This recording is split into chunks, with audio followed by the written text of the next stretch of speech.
You can repeat a transformation that you create in Illustrator very easily by, first of all, placing an object where you want it to be, and then making some kind of transformation or alteration to it, and then having Illustrator copy pretty much what you did and repeat that transformation over and over again. So I'm going to first of all move this guy out of the way. We're going to do this post here first. So let me group all these pieces and move him over here. We're going to give him some hair in a minute. But for this post here, I'm going to group that as well.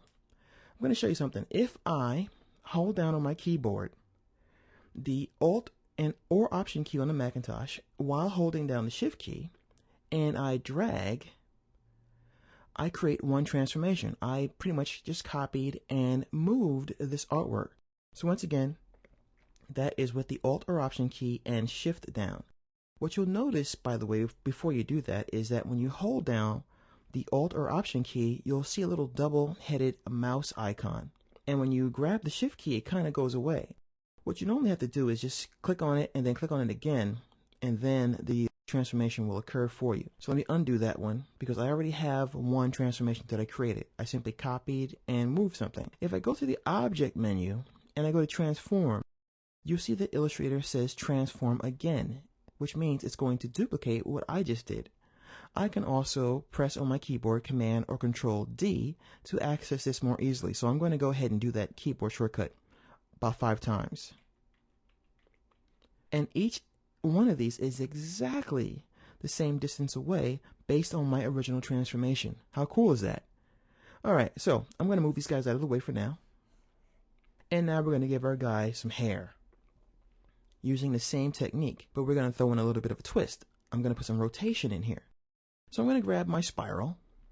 Alright, and normally you'll see the line segment tool, so let's go on down to the spiral tool. And we're going to give this guy a little bit of a curl right there. And he's looking, because, you know, whenever you get a haircut, you're very anxious. He's very anxious. He's looking right at me, man. He's like, man, don't mess my hair up. I got a party to go to. So here's his hair. I'm going to go to the View menu, and I'm going to choose Outline. Only because when I click on the rotation tool one time, I want to be able to establish the rotational pivot, which at the moment is in this little curly part of his hair. I don't want that. I'm going to click right here on the center of his face, on this X here. And now I've told Illustrator that I want to rotate on this axis here. So once again, I'm going to hold down the Alt or Option key. This time I'm not going to hold down the Shift key because I want to manually put this where I want it to go. And I'm going to put it right here so that it overlaps a little bit like this. So I've created my transformation. I'm going to go back to preview mode, and I'm going to hit that keyboard combination a couple times. Now you know that's the coolest thing in the world, right?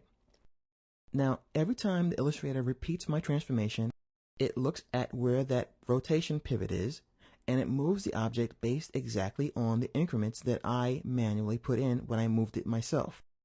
So using the Repeat Transform, you're able to create some very intricate artwork and pretty much just do something one time and have Illustrator replicate it for you.